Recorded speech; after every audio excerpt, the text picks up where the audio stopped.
కొంతకాలంగా వివాదాలకు కేంద్ర బిందువుగా ఉన్న బెట్టింగ్ యాప్స్ కేసులో పోలీసుల విచారణకు యాంకర్ విష్ణుప్రియ హాజరయ్యారు. బెట్టింగ్ యాప్స్ ప్రమోషన్స్ కోసం ఎంత వసూలు చేస్తున్నారో వివరించారు. ఈ క్రమంలో జరిగిన లావాదేవీల వివరాలను కూడా పోలీసుల ముందుంచారు. ప్రజల ప్రాణాలు తీస్తున్న బెట్టింగ్ యాప్స్ ప్రమోషన్ కు ఎంత ఖర్చు చేస్తున్నారో తెలిస్తే షాక్ అవుతారు. ఇదే విషయంపై పంజాగుట్ట పోలీసులు యాంకర్ విష్ణుప్రియ షాకింగ్ నిజాలు చెప్పారు. ఆ వివరాలు తెలుసుకున్న పోలీసులే కంగుతిన్నారు. ఇంతలా ఖర్చు చేస్తున్నారంటే వాళ్లు ఏ స్థాయిలో దందాలు చేస్తున్నారో అర్థం చేసుకోవాలని ప్రజలకు హితవు పలుకుతున్నారు. ప్రజలను నిట్ట నిలువునా దోచేస్తూ వారి ప్రాణాలు తీస్తున్న బెట్టింగ్ యాప్స్ భరతం పట్టేందుకు కంకణం కట్టుకున్న పోలీసులు కీలక విషయాలు రాబడుతున్నారు. ఇప్పటికే 11 మంది సెలబ్రిటీలకు నోటీసులు జారీ చేశారు.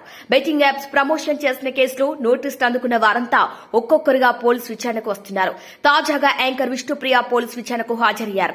పంజాగుట్ట పోలీస్ స్టేషన్ కు తన లాయర్ తో కలిసి వచ్చిన విష్ణుప్రియ పోలీసులు అడిగిన సమాచారం అందజేశారు. ఆమెను క్వశ్చన్ చేసిన ఖాకీలు స్టేట్మెంట్ రికార్డు చేశారు.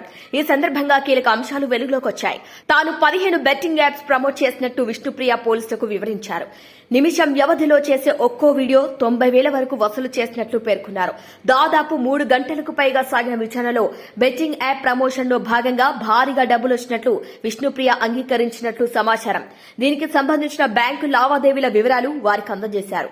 కేసు దర్యాప్తులో భాగంగా మరింత లోతుగా విచారించేందుకు పోలీసులు ఆమె ఫోన్ ను కూడా సీజ్ చేశారని తెలుస్తోంది.